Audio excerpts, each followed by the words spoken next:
Section 1. You will hear a conversation between a staff member from Gaia's Guardians and a man who wants to do something to protect the environment. First, you have some time to look at questions 1 to 5.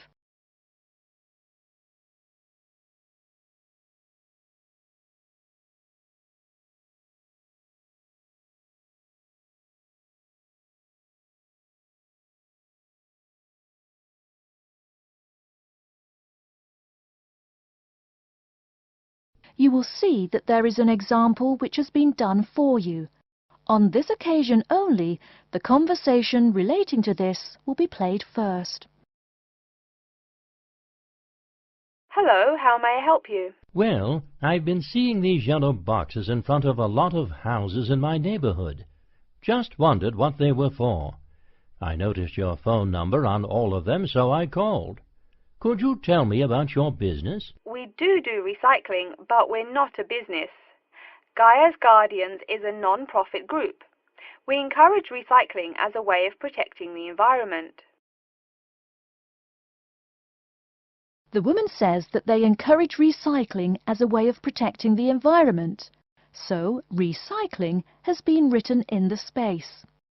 Now we shall begin. You should answer the questions as you listen, because you will not hear the recording a second time. Listen carefully and answer questions 1 to 5. Hello, how may I help you? Well, I've been seeing these yellow boxes in front of a lot of houses in my neighborhood. Just wondered what they were for. I noticed your phone number on all of them, so I called. Could you tell me about your business? We do recycling, but we're not a business. Gaia's Guardians is a non-profit group. We encourage recycling as a way of protecting the environment. I don't know. I mean, it is a good idea, but I really don't read the newspaper every day or anything. And we don't come collect newspapers every day. In fact, we only do pickups every other week. Oh, well, then maybe I could help. I mean, in my neighborhood there's too much rubbish lying around everywhere. I'd like to help out, I guess. That's great, sir. You're doing the right thing. Okay, I need to get your contact information. What's your name, please? Peter Wisrow. Peter, how do you spell your last name? W-I-S-R-O-W? No, actually, it's W-I-S-R-O-U-G-H. Oh, I'm sorry. I'm a terrible speller. You're a good speller. It's just that my family are terrible pronouncers. You're quite a card, Peter. Okay, now what's your address? Number 168 Bridge Road. That's here in London. How about if I have any questions? I'm sending you a copy of our booklet too. The booklet has our phone number and our email address, helpline@blackcat.com. That's HELPLINE at BLACKCAT.com. But I nearly forgot to ask, what's your postcode? BS97PU. PS97BU? No, that's B as in boy, S97P as in Peter, U. Before you hear the rest of the conversation, you have some time to look at questions 6 to 10.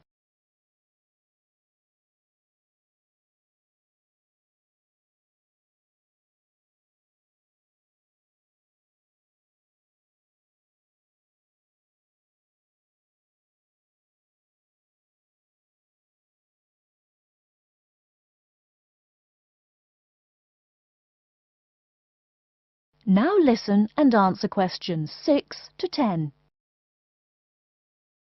So I'm guessing those yellow boxes I saw are for recycled newspapers. Yes, that is correct, and it's free of charge. Wow, that's good news. Do you recycle anything besides newspaper? Oh yes, we recycle most everything. Glass, plastic, paper. Oh, so I can put like glass and plastic bottles in the box. Sorry again. Things like that you have to bring to our collection centre. And where is that? Our main centre isn't that far from you. It's actually right on the east side of Central Park. That new blue building? That's the one. Cool. Hey, what's with all those different colored boxes outside that place? Oh, that's for the different materials we recycle. The blue is for metal, the green is for glass and plastics, and the yellow, of course, is for paper. Okay. I'll try and manage to keep all that straight. Oh, no need. They're each labeled. Great.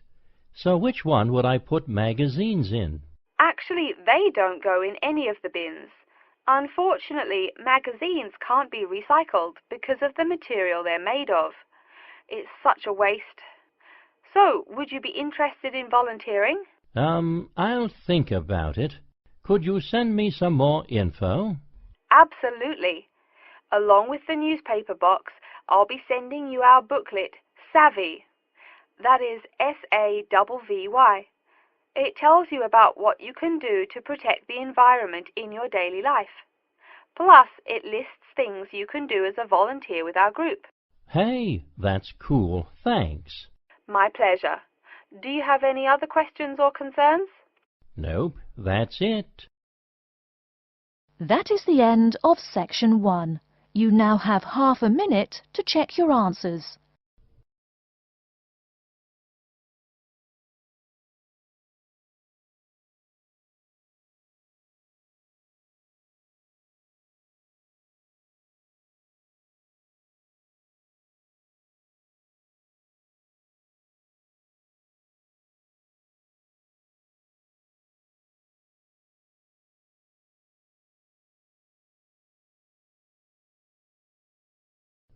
Now turn to section 2. Section 2. You'll hear an introduction about how to make a resume and apply for a job. First, you have some time to look at questions 11 to 17.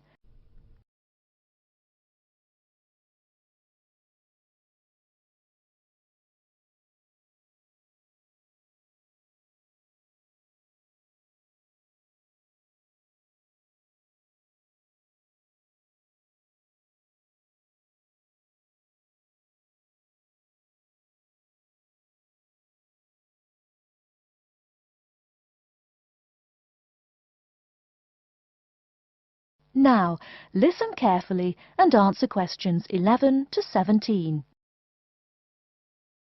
Welcome everyone to today's seminar on CV and interview skills. Remember, your CV is probably the most important document you will ever write. It opens the door to your career, and that job interview is probably the most important meeting you will ever attend. It's like stepping through that open door. So let's roll up our sleeves and get down to work, shall we? First of all, I cannot possibly tell you everything you need to know about writing a resume in the time we have. But let me tell you that there are dozens of great websites on the internet. These will give you all the suggestions you need. If you look at the paper I gave you, you will see a list of the dozen most popular sites. I can mention a couple of important points, however. One is that your CV or resume should not be too long. A page is about right. Why? HR departments do not have the time to read long documents. Too many people are sending too many CVs. After all, the economic crisis of 2008 is still very much alive. Everyone needs a job now. No matter how short you make that resume, though, you do not want to forget to tell HR how to contact your references. References are people who will give you a recommendation for a job. That's usually an ex-boss or a professor who knows you well. Do not use relatives. I don't care how much your mum loves you.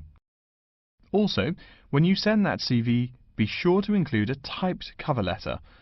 A cover letter is a letter where you basically are asking for a job. It's like introducing yourself. Make it brief. The real information about you is on that CV of yours, and please make sure the letter is typed. It doesn't matter if your handwriting is beautiful or not. Companies only read typed letters. Another point about CVs is you should try to have an attractive layout. Maybe use different type fonts or colors to highlight information. Some people include a photo. You can find dozens of examples on the internet. Whatever layout you decide to use, however, avoid all spelling and grammar errors. I used to be an HR manager. If I saw a mistake, that CV went into the garbage. Something you write in a CV is a description of your skills and experiences in an interesting way. Mention training too. I mean, these are what get you hired. Do not just say, I have lots of experience, or I have many skills. Tell that boss what you did, for what company, and when.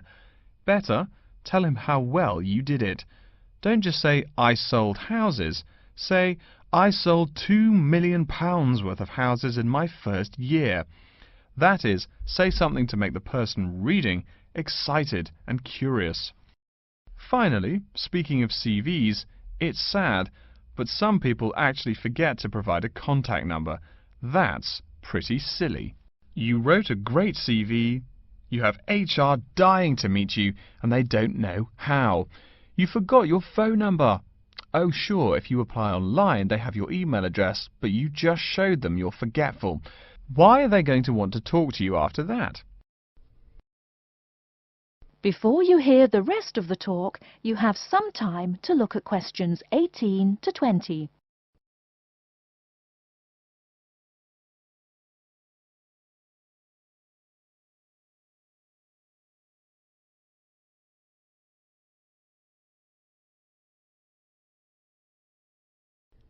Now listen and answer questions 18 to 20. Alright, moving on to the actual interview. I'll go over what you need to know by the end of it, and what you can discuss and negotiate on later once it looks like you'll be offered the job. First, there's working hours. It's not that necessary to hammer out the hours off the bat, especially since it's easy to come off as lazy when the first thing you bring up is how much you're going to have to work. You can also find out more about possible promotions later on. It is important, however, to get a feel for how much you'll be paid. You should make sure the salary range is commensurate with what you're worth, and if you're not, you can move on to better opportunities. Being sure you're going to make what you want to live on is much more important than issues like your pension. You're all so young that your pension is not going to matter for quite a long time. You should find out about what skills you must know for the job and what they'll teach you. In addition, if the company will provide training, you should find out how long the training period is and whether it is paid. Beware of any jobs that want you to train for a long time without appropriate compensation. Speaking of compensation, find out about holidays as well. Do you get paid vacation time? Are you allowed to take personal days? Do you have to work on national holidays? Once you work out these main issues, you can move on later to details like the location and expected attire and whatnot. Wow, that's a lot of information. Let's take a break so you can think everything over and ask any questions you may have. Don't hesitate to come and see me if you need any clarification on all this stuff. That is the end of section 2. You now have half a minute to check your answers.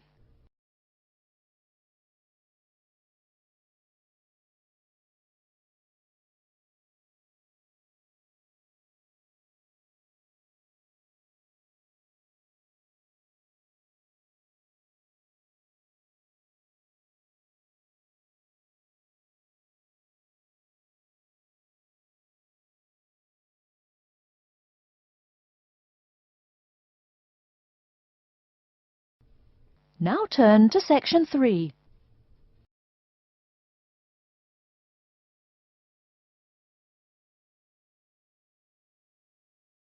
Section 3. You will hear a man called Frank talking to Dr. Lindsay about what he should study if and when he returns for further classes. First, you have some time to look at questions 21 to 25.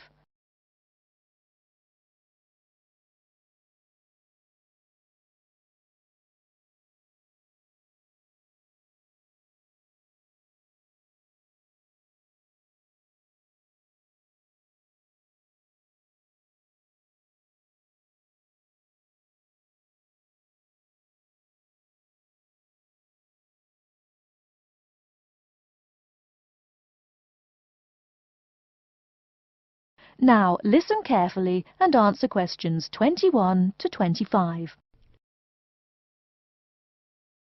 Hello, are you Dr. Lindsay, the returning students advisor? Yes, that's right. Are you Frank? Your appointment wasn't until 2, but that's okay. Please come in and have a seat. Thanks. I like to arrive early whenever I have anything to do. That's certainly a praiseworthy habit. Let me see. It looks like you've taken a long break from school, and I understand you wanted to have a chat about what you should study if and when you return for further classes. It's such a big challenge. I don't know if I'm crazy for doing this or not. Believe it or not, I know exactly what you mean. Before I began working here at the university, I taught primary school for nearly 10 years. It takes a lot of courage to go back to school. I feel more shy and scared than the primary students I teach. In the schools I taught, I found today's youngsters are very sure of themselves. In terms of intelligence, I have a lot to teach them, and the maturity level of much of my class leaves something to be desired. But in terms of confidence, wow, a lot more confident than I am now, that's for sure. Stop fretting. A brave man is a coward who refuses to run. Let's talk about your strong points. You seem an intelligent man. What is it you would like to study? You see, I've been teaching children for a few years, but I think I'm happier teaching adults. I think teaching students in middle school is much more satisfying because they end up being much more grateful for your work. If I may ask, what got you interested in teaching adults? A lot of things, I guess. I met my future wife back in my first year of college. She always complains that I was more interesting then. She says that now I talk like I'm 7 years old. That's probably from being with children all day. Again, I know just what you mean. My husband used to say the same thing about me when I taught kindergarten. Anything else? Well, yes. Fairly often now I run into former students and we talk. Some of them are getting close to being grown up. I guess I think more and more about how people develop over time. So I'm interested in the results of education, you know, the final stages. I see. Well, coming back to the university can be both difficult and very rewarding. There are some problems unique to returning students, you know, older students like yourself. What do you think is your greatest weakness? Well, I actually think my confidence is getting better. I'm definitely overcoming my introversion and starting to be much more comfortable in front of a class. To tell you the truth, I'm afraid I'm rather behind the times about many things. It's more difficult for me to chase after the popular things youngsters are fond of, such as iPhone, Twitter, if you name it. I think I understand. Before you hear the rest of the talk, you have some time to look at questions 26 to 30.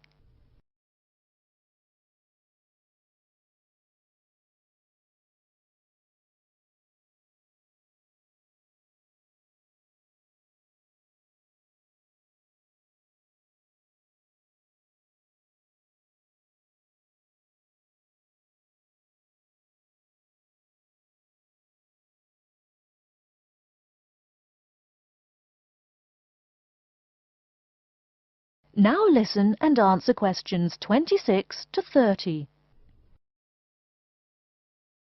How old are you? 35? People at your age still go back to school for further education. I was a bit the same way. I mean, I didn't study at university till after I had a family, a husband and one child. My point of view was a lot different from your average 18-year-old girls, I can tell you. Gee, that sounds pretty rough. A family and college? Clearly you weren't unsuccessful, though. It was, Frank, it truly was. My first term at school was extremely stressful. But, excuse me, you're not here to listen to my life story. We're talking about your plans. Is there anything unique I should know about you or your past experience or plans? I'm afraid not. There is nothing interesting about my career or plans. It's really not too impressive. Now, I forbid you to talk like that. This is your one life, and if you're not interested, why bother living it? Don't be so humble, Frank. Okay. My wife says I'm a wimp. Let's talk about your dreams a bit. You want to teach adults, you said. What would you like to teach them? Well, when I first came to college, I really liked languages and literature.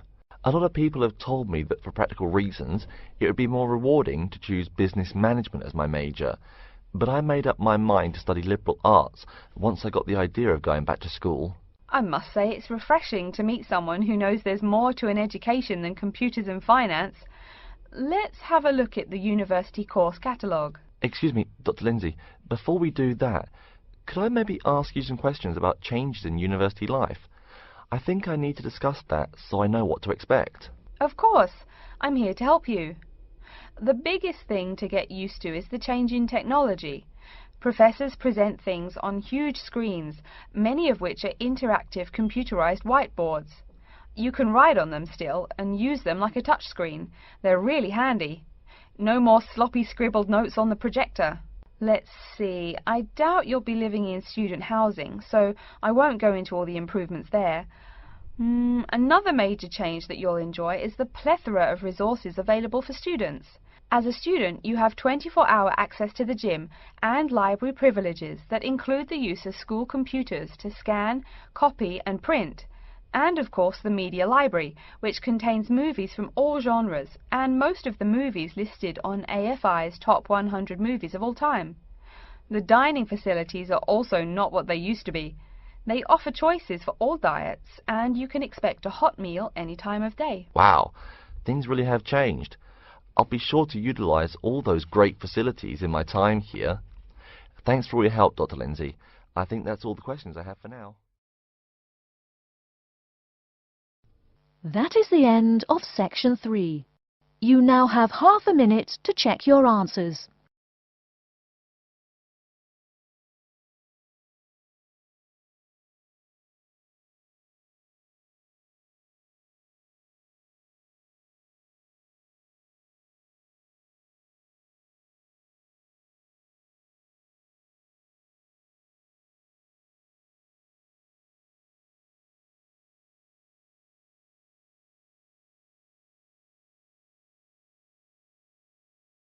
Now turn to section 4. Section 4.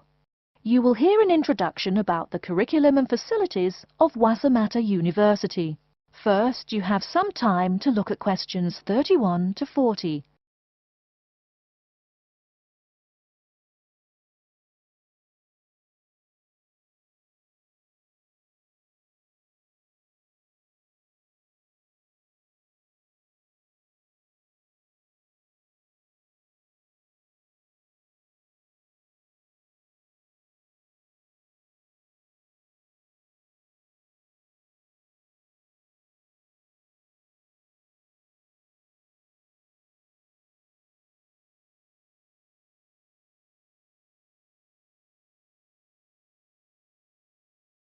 Now listen carefully and answer questions 31 to 40. Okay, and welcome back. During the short break we just took, several of you approached me with questions. So before going on with the orientation talk, I'd like to address those queries. As I found, if one person asks a question, probably a dozen others are wondering about the same thing. The first question is whether Wassamata University employs modules technology as an instruction method. The answer is yes, we do. At least that's what the university catalogue says.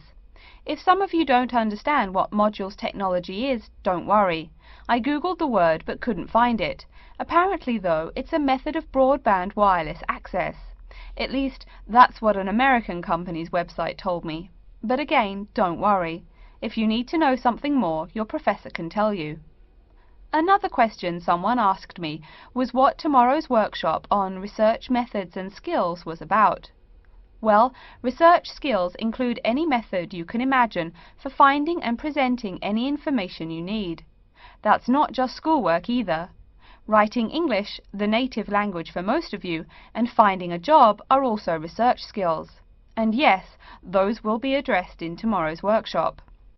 As you know, Wassamata University is one of this country's premier universities for the study of the dismal science, economics.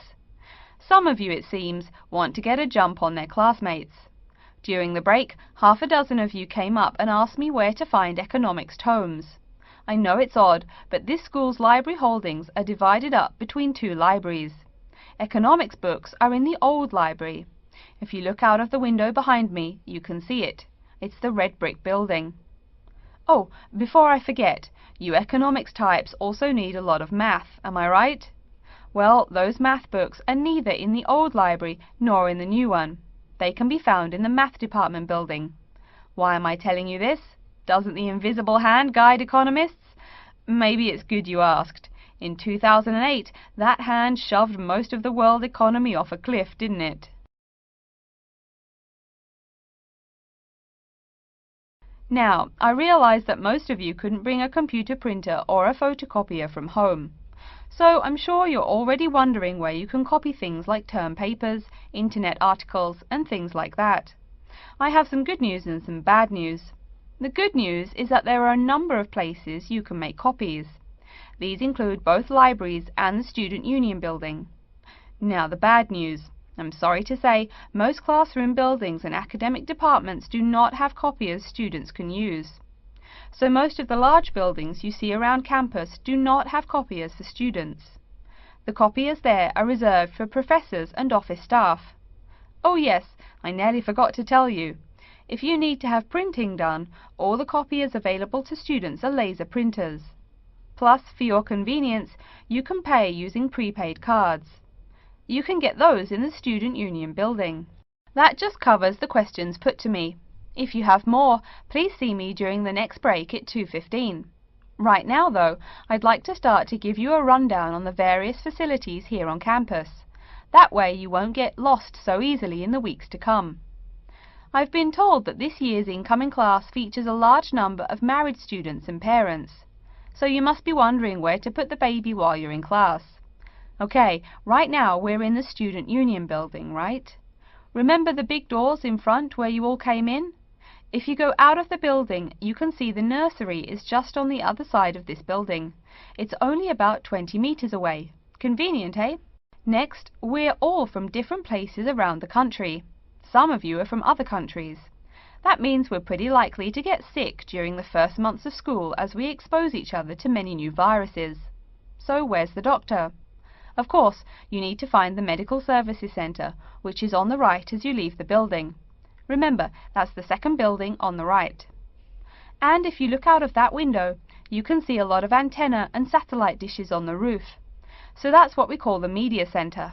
Yeah, I know, I think it's confusing too. The Media Centre is next to the Medical Centre. The chairwoman of the journalism school on the first floor doesn't like it when people who wander in there mistake her for a nurse. Chances are you'll have at least one math class while you're here. That red building there, just outside to the left, is the math department building. I know, it looks about as old as the subject of math, but I assure you that the inside is equipped with state-of-the-art classroom equipment, including interactive chalkboards and surround sound in every room. Oh, can you see the back building there? Yes, behind the Media Centre. Quite new, isn't it? That's the new library, just decorated.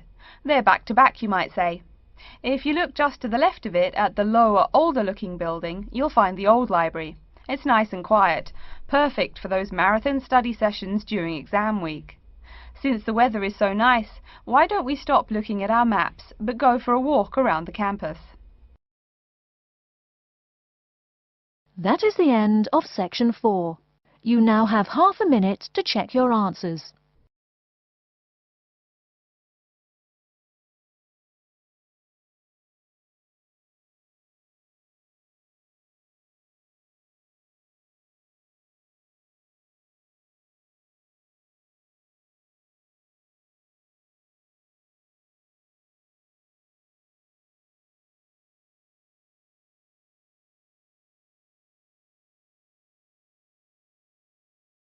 That is the end of the listening test.